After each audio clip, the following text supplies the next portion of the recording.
And I just thought of doing a challenge for today kasi hindi pa ako nakagawa ng challenge in 100 years. I was challenged by Olay, and this is the Olay Whip 100 Layer Challenge. To be honest with you, I don't know what to feel right now, what I'm gonna do. I'm nervous. I've never done anything like this before. I've never done a 100 layer challenge. Kasi may mga nakikita ko before na like 100 layers of foundation, gel polishes, and all that stuff.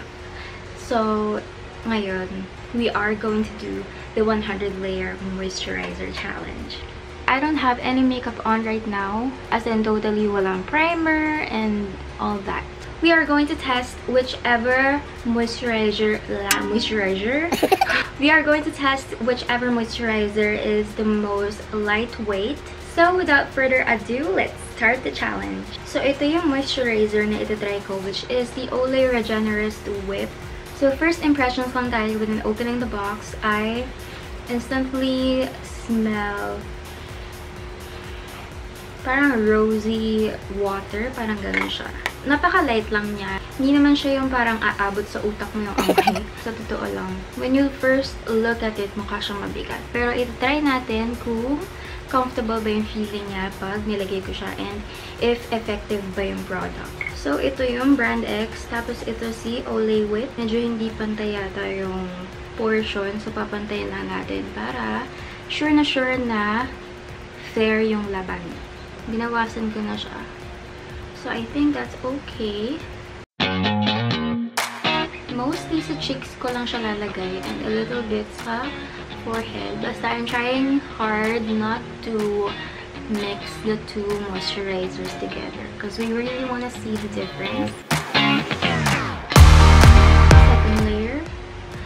And I'm just applying maybe like half a pea size amount for each moisturizer. Kasi the whole face, usually pea size amount. So, tighati lang naman siya. So, kalahating size lang din ng pea size. May nakikita na ba kayong difference?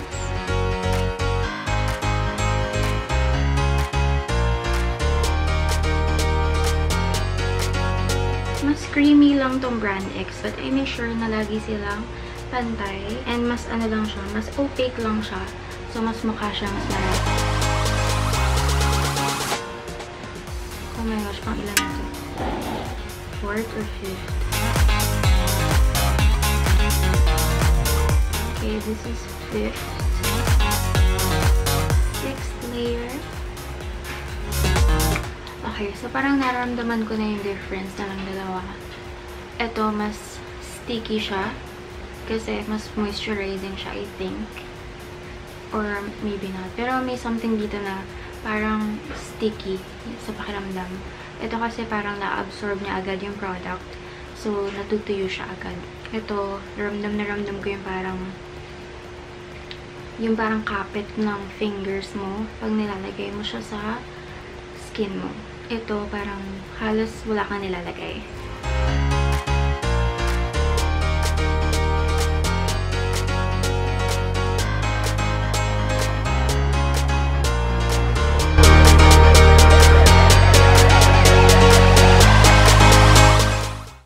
Nasa pang 9 na ako na layers. 9 na.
na alam kung ilang layers na ako. Pero yan. So far. Ito, hindi pa din siya shiny. Ito, super glass skin na yung finish niya. Greasy siya tingnan. Parang pawis na pawis ako. Ito, parang siya may, I don't know, may anti-shine siya. Hindi siya shiny. So, kung oily ka siguro, I think perfect to para sa'yo.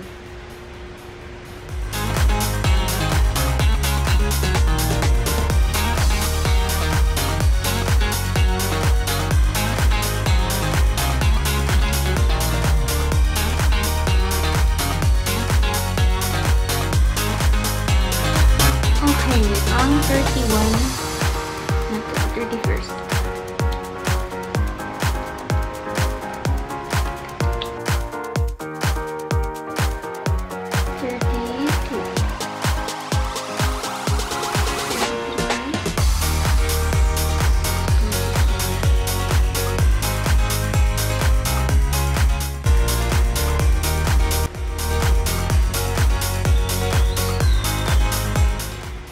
I think we're halfway done, but I think I need to stop because I can feel my skin. It's burning.